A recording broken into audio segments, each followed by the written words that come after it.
Ada upaya pembelokan dari para orang-orang yang tidak bertanggung jawab, bahwa yang menyebarkan agama Islam di Indonesia katanya bukan Wali Songo, tetapi adalah orang-orang klan Baklawi dari Yaman. Ini adalah upaya pembelokan sejarah secara sistematis yang tidak mempunyai dasar, tidak mempunyai dalil. Mbah Hasyim Asy'ari, Mbah Wahab Hasbullah pernah menginjakkan kakinya di tanah Banyumas ini, saudara. Maka kebangkitan NU, kesadaran keindonesiaan, kesadaran ke-NU-an tidaklah terlalu muluk kalau berawal dan berasas di Banyumas, terutama di Sokaraja.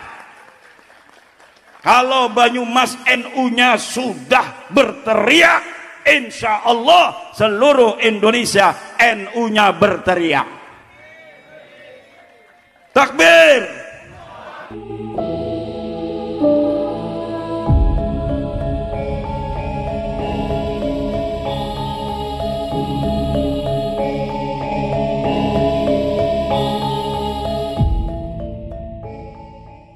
Penyebar agama Islam di Indo,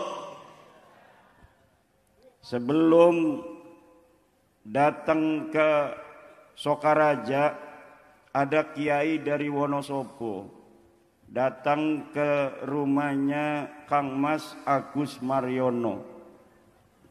Di sana membawa kitab Kalla Saya'lamun, karangan Mbah Maimun Zubair Sarang, Rembang. Di dalam kitab itu ternyata Mbah Maimun Zubair mengisbat, menetapkan bahwa al-awliya'ut tis'ah mu'dhamuhum min dzurriyyati Rasulillahi sallallahu alaihi wa alihi, bahwa Wali Songo itu adalah keturunan baginda Nabi besar Muhammad. Keterangan Mbah Mun itu ada di kitab Kalla Saya'lamun ketika menafsiri Inna a'tainakal kautsar fasalli li rabbika wan inna syani'aka huwal, bahwa kata Mbah Mun, para penyebar agama Islam di dunia, wabil khusus di Indonesia ini, adalah kebanyakan mereka adalah keturunan baginda Nabi besar Muhammad. Seperti di tanah Indonesia, yang pertama namanya Maulana Malik Ibrahim, kemudian Sunan Ampel Rahmatullah, kemudian Sunan Giri, Sunan Bonang, Sunan Kudus, Sunan Derajat, Sunan Muria, Sunan Kalijogo, Sunan Gunung Jati, Syarif Hidayatullah. Iku doang kita mau bisa nyanyi niku. Sunan Gunung Jati, Syarif Hidayatullah. Teger ngedeleng penyanyi nek. Teger ngedeleng penyanyi nek, alhamdulillah. Tapi ternyata zaman sekarang ini ada upaya pembelokan dari para orang-orang yang tidak bertanggung jawab, bahwa yang menyebarkan agama Islam di Indonesia katanya bukan Wali Songo, tetapi adalah orang-orang klan Baklawi dari Yaman. Ini adalah upaya pembelokan sejarah secara sistematis yang tidak mempunyai dasar, tidak mempunyai dalil. Untuk apa mereka kemudian membelokkan sejarah? Karena mereka ingin hari ini orang-orang yang dinisbatkan kepada orang-orang yang dulu berperan dalam kesejarahan itu mendapatkan bagian-bagian penghormatan dan privilege dari apa-apa yang mereka klaim sebagai pahlawan, yang mereka klaim sebagai bagian daripada leluhurnya, padahal tidak terkonfirmasi oleh data apapun bahwa leluhur mereka adalah para pejuang. Tidak ada, bahkan leluhur mereka ada data sejarahnya di Leiden. Saya pernah ke Leiden, Belanda, bahwa mereka adalah leluhurnya orang-orang yang bekerja sama dengan Belanda. Bahkan ketika Ratu Wilhelmina ulang tahun, mereka mengadakan selamatan, mereka mengadakan pesta, ulamanya membuat doa-doa suci untuk Ratu Belanda, mendoakan agar Ratu Belanda ini umurnya panjang, kerajaannya bisa terus langgeng, menjajah negara kitanya bisa terus dilanjutkan. Inilah yang terjadi. Leluhur-leluhur kita, orang-orang Banten, sudah mulai mengusir Cornelis de Houtman pada abad ke-16. 1500-an Belanda datang ke Banten, kemudian ngomongnya mau dagang, tetapi memonopoli. Orang-orang asli di Banten tidak diberikan akses untuk berdagang. Sultan Maulana Hasanuddin murka, kemudian diusir oleh Sultan Maulana Hasanuddin pedagang-pedagang dari Belanda. Kemudian pada zaman Sultan Abul Mafahir Mahmud Abdul Qadir, Sultan keempat Banten, Belanda kemudian semakin kuat karena dia diusir di Banten pada abad ke-16. Maka pada abad ke-17 Belanda membuat sebuah benteng di Batavia. Sebagai tujuan utamanya adalah mengamankan bisnisnya. Tapi lama-kelamaan mereka merekrut pasukan-pasukan pribumi untuk dijadikan prajuritnya. Akhirnya disuruh perang sama Kesultanan Banten. Terjadi peperangan yang sangat besar pada tahun 1643.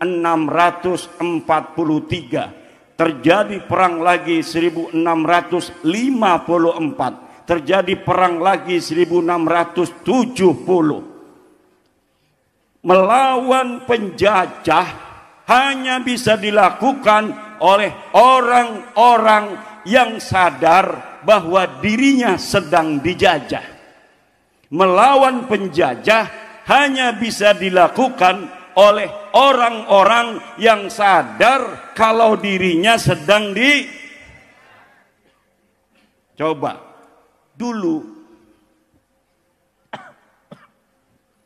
kalaulah bangsa Indonesia yang banyak itu, yang Belanda itu orang-orang Eropa,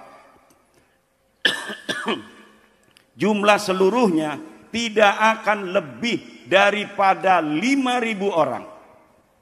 Belanda yang ada di Indonesia dengan seluruh tentaranya yang tersebar di seluruh Nusantara tidak lebih dari 5.000 orang. Sementara lelaki-lelaki Nusantara jumlahnya jutaan pada tahun 1600-an, jutaan pada tahun 1700-an. Tapi kenapa Belanda yang hanya jumlahnya 5.000 orang itu tidak bisa diusir dari negeri kita selama 350 tahun, saudara? Karena kebanyakan yang dagang, dia merasa masih bisa dagang, tidak merasa terjajah. Dirinya yang jadi petani, dia bisa bertani walaupun ada Belanda yang jadi pemimpin, dia tidak merasa dijajah. Orang yang bisnis, orang yang jadi antek-antek company, mereka merasa nyaman dengan penjajahan-penjajahan yang dilakukan oleh company. Akhirnya hanya jiwa-jiwa kesatria yang dimiliki oleh aqallul jumhur, minoritas orang yang ada pada saat itu, kemudian memobilisasi pasukan, bisa untuk mengumpulkan ratusan, kemudian mengadakan pemberontakan. Siapa yang dihadapi? Yang dihadapi bukan orang-orang bule, tapi yang dihadapi adalah pekerja-pekerja pabrik Belanda yang ketika ada perang dengan bangsa Indonesia, pekerja pabrik Belanda ini yang disuruh perang dengan bangsa Indo. Wong Belanda nih malah kasing mati. Wong Belanda nih lah kasing. Inilah bentuk penjajahan dan adu domba yang dilakukan oleh Belanda selama 350. Belanda sudah pergi. Belanda siki wis lunga. Belanda wis lunga. Wong Jawa masih tetap ada. Bahkan di Indonesia saat ini ibu-ibu, penduduknya berapa? 270 juta. Berapa penduduk kita? 270 juta. 270 juta penduduk Indonesia. Mayoritas Islam hampir 90%. Mayoritas Islam hampir 90. Dari 90% Islam ini yang ngerasa NU 56%. NU-nya berapa? 56. Maka hitungan saya, bukan hitungan ketum PBNU, itu ada sekitar 130 juta umat Islam di Indonesia mengaku dirinya NU. Hitungan ketum beda lagi. Kata ketum Gus Yahya bahwa orang Indonesia yang merasa dirinya NU menurut survei yang dilakukan oleh Alpala Riset sekitar 160 juta uang. Berapa? 160 juta. Kata saya, ketum ini ngitungnya dari mana? Apakah ngitung ada hasil survei yang lebih dari 53% atau ngitungnya dari sejumlah seluruh penduduk Indonesia? Kalau saya cara ngitungnya, jumlah muslim dulu berapa? 90% kurang lebih, 89, 88, 87. Kemudian dari 87 atau 80% ini ditarik, yaitu 53%-nya adalah mengaku menurut survei NU. Hitungan saya 130 juta orang Indonesia yang muslim mengaku dirinya iki kehitung ning survei kehitung ibu-ibuku. Muslimat Sokaraja, tanah yang bersejarah bagi NU. Banyak sejarah-sejarah NU diadakan di Sokaraja. Maka kalaulah NU di Sokaraja tidak jalan, bansere lembek-lembek kayak mangan tape, iku bisa ngisin-ngisinaken Mbah Hasyim Asy'ari. Mbah Hasyim Asy'ari, Mbah Wahab Hasbullah pernah menginjakkan kakinya di tanah Banyumas ini, saudara. Maka kebangkitan NU, kesadaran keindonesiaan, kesadaran ke-NU-an tidaklah terlalu muluk kalau berawal dan berasas di Banyumas, terutama di Sokaraja. Kalau Banyumas NU-nya sudah berteriak, insya Allah seluruh Indonesia NU-nya berteriak. Takbir, takbir, takbir. Weh takbir segala, siki wis uli. Kama qala Gus Yahya. Kata Gus Yahya, dulu takbir dicuri orang. Sekarang kita sudah rebut kembali. Karena apa? Organisasi yang biasanya ngejual-jual takbir sudah dilarang hidup di Indo. Maka Banser PWI sekarang sudah boleh bertakbir lagi. Takbir, takbir, takbir. Tanah Sokaraja ini tanah bersejarah bagi Nahdlatul. Makanya tadi bansernya tegap-tegap karena wis pada diklatsar. Saya ikut diklatsar di Pondok Pesantren As-Siddiqiyah. Giliran kon merangkang pada rengkeng. Akhirnya instruktur lagi meleng kabur pula. Wis lulus Taurat. Kenapa? Ya karena sudah jadi ketua MBCNU, pengen jadi banser. Jadi tidak memberikan kesempatan kepada yang lain. Akhirnya santri-santri saya ikut dan sampai lulus jadi banser. Walaupun tidak lulus di Kasar, saya tetap mendapatkan jaket banser. Alhamdulillah. Uli kolusi nepotisme. Alhamdulillah. Kenapa? Karena saya bangga menggunakan baju banser karena guru saya Buya Muhtadi. Kalau di rumah seringnya pakai baju Ki baju ansor makanan gini baju ansor kah? Jarang Buya Muhtadi ngenggok. Tetapi kalau baju banser saya sering melihat Buya Muhtadi menggunakan baju yang biasa dipakai oleh Ini bukti bahwa guru kita yang mulia Buya Muhtadi bin Buya Dimyati mencintai banser. Mencintai siapa orang, kata Mbah Hasyim Asy'ari, mau ngurusin NU, maka dia akan aku anggap sebagai santriku. Siapa orang yang sudah aku anggap sebagai santriku, maka dia akan aku doakan husnul khotimah, dia dan keluarganya. Amin.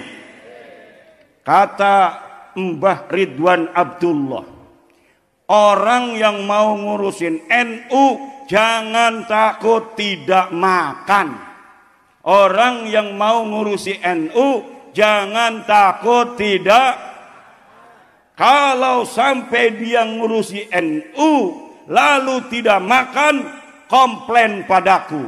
Kalau aku sudah mati, datang ke batu nisanku, tagih kepada batu nisanku. Allahu Akbar. Kata Mbah Wahab Hasbullah, pendiri Nahdlatul Ulama, NU ini ibarat meriam, senjata meriam. Meriam betulan, bukan meriam Belina. Tetapi banyak orang yang menganggap NU ini seperti gelugu. Lalu warga NU-nya menganggap juga NU hanya sebagai gelugu, tidak seperti meriam. Akhirnya NU kekuatan besar itu orang disulet-sulet. Meriamnya orang disulet-sulet karena darah di gelugu kelapa. Akhirnya tidak bermanfaat. Tapi sekarang Banser, Ansor, Ibnu, IPPNU, anak-anak kita harus diperkenalkan sejak dini tentang ke-NU-an, tentang aswaja an-nahdiyah. Aswaja apa? Aswaja kita ini aswaja an-nahdiyah. Orang ngaku aswaja macam-macam. Lihat di dalam ADART mereka.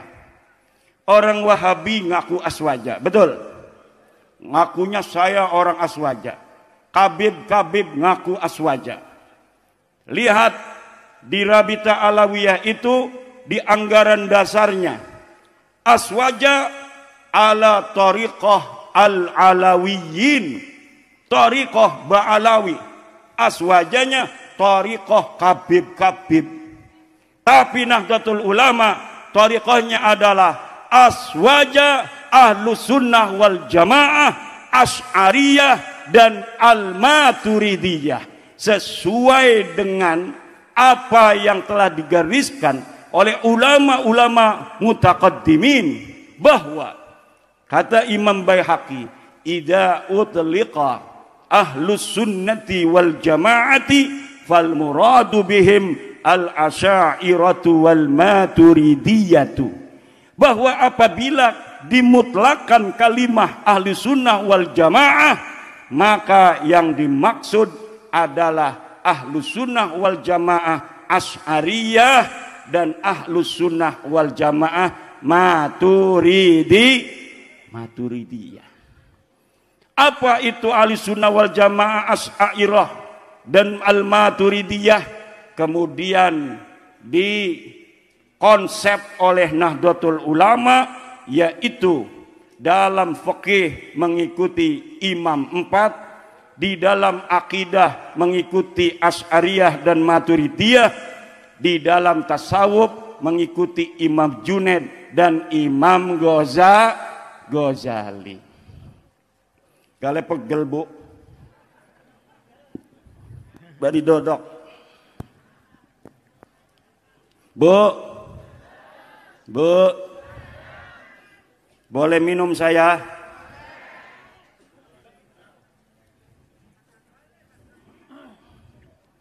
Ibu dua anak perawan ora?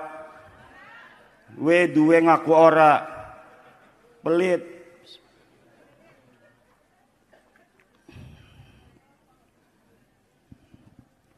Jere ibu-ibu kapan ngomong nasab aja? Tadi sudah ngomong masalah nasab, diskusi di sana, di musola apa di majelis itu Yai? Di aula Pondok Pesantren Al-Inayah. Sudah ngomong Mambaul Quran. Iku Al-Inayah.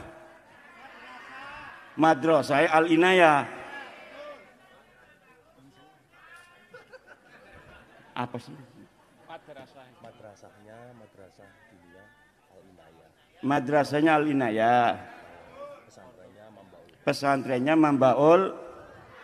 Kiainya Kiai Kaliman. Istrinya berapa? Baru satu. Naudzubillah.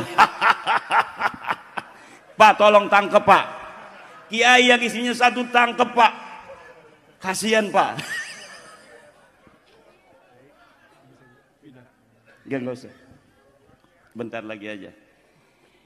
Ibu bapak hadirin ma'asyiral muslimin rahimakumullah. Kalau ada yang tanya masalah nasab, nanya aja nanti sama Kiai Kaliman udah paham. Bahwa yang pertama, kalau ada orang yang ngaku-ngaku turunan Nabi, pertama harus tanya hasil tes DNA-nya mana. Saya cucunya Nabi, mana tes DNA-nya? Betul? Kalau cucunya Nabi tes DNA-nya hasilnya J1. Kalau bukan cucu Nabi, G. Kalau hasilnya G itu jangankan dia cucu Nabi, orang Arab aja bukan. Kabib kah, sing aku cucu Nabi sudah dites DNA bu. Saudara-saudaranya di Yaman 180 orang, ake-akeanane haplogrupe G gatel. Lamun putune Nabi haplogrupe J Joni Jaya. Yang kedua, tanyakan mana buktinya menurut ilmu nasab dan ilmu sejarah. Saya sudah meneliti bu, para kabib-kabib Baklawi yang ngaku putune Nabi, ikut saya teliti dalam kitab-kitab nasab mulai abad ke-4, 5, 6, 7, 8, 9 terbukti dengan pasti bahwa mereka bukanlah keturunan baginda Nabi besar Muhammad sallallahu alaihi wasallam. Dan wajib bagi siapa saja yang tahu untuk memberitahu orang lain. Wajib bagi siapa saja yang tahu untuk tidak mengakui mereka sebagai turun Nabi.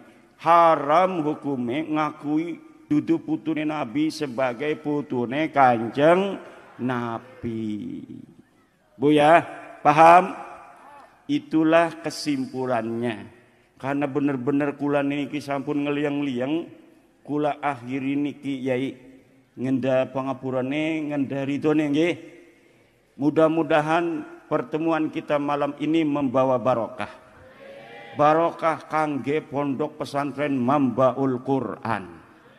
Santrine dari seluruh penjuru dunia datang ke Sukaraja di pondok pesantren Mambaul Quran, sehingga NU-ne jadi besar maning seperti kesejarahannya di masa lalu. Amin. Muslimatnya harus seragamnya se-Indonesia yang paling mahal di Sukaraja. Kalau di Jawa Timur yang belinya seragam yang 200.000, maka muslimat Sukaraja harganya yang 2 juta. Lamun duit. Kalau enggak minta sama Paden Ramil, sama Pak Kapolsek. Kenapa? Karena kalau kita melupakan sejarah, akhirnya kita tidak semangat di dalam mencari jati diri kita. Betul? Cara dulu penjajah menjadikan bangsa itu sebagai daerah jajahan, satu, dengan memisahkan bangsa itu dari sejarahnya. Bagaimana caranya? Jati diri bangsa itu dikecilkan. Sejarahnya di masa lalu sebagai orang-orang besar yang bisa membangun Borobudur, bisa membangun Prambanan, bisa membangun Roro Jongrang, itu dihapuskan. Tapi alhamdulillah akhirnya karena batu orang bisa ajur ke Pendak Maning, Borobudur ke Pendak Man, dan kita sekarang tahu bahwa leluhur kita di masa lalu ratusan tahun yang silam adalah orang-orang yang berperadaban tinggi. Jarang sekali di dunia ini, Bu, peradaban tinggi seperti di Indonesia di masa lalu. Hanya Mesir, Cina, Indonesia. Negara-negara yang mempunyai peninggalan bukti arkeologis yang dapat disaksikan hari ini, yang dibikin oleh leluhurnya pada ratusan tahun yang silam. Salah satu negara yang mempunyai itu adalah Indonesia.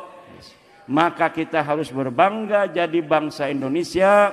Mari kita isi negara Indonesia ini dengan prestasi-prestasi kemampuan kita untuk bagaimana membangun negara kita tercinta, negara kesatuan Republik Indonesia. Mudah-mudahan bapak-bapak juga barokah, pondok ini barokah, bapak-bapaknya yang hadir barokah, polisinya barokah, tentaranya barokah, lurahnya barokah, kiai-kiai yang hadir barokah, Sayyid Julfikar barokah, nambah maning, amin. Ini adik-adik kita Marawis juga barokah, banyak undangan. Yang di amplopinya gede-gede aja, amin. Ya Rabbal, banser-banser, YouTuber pada sugih kabeh. Barang wisugi orang gelem maning jadi YouTuber. Sekarang ini, Bu, perjuangan apapun tanpa YouTuber orang viral.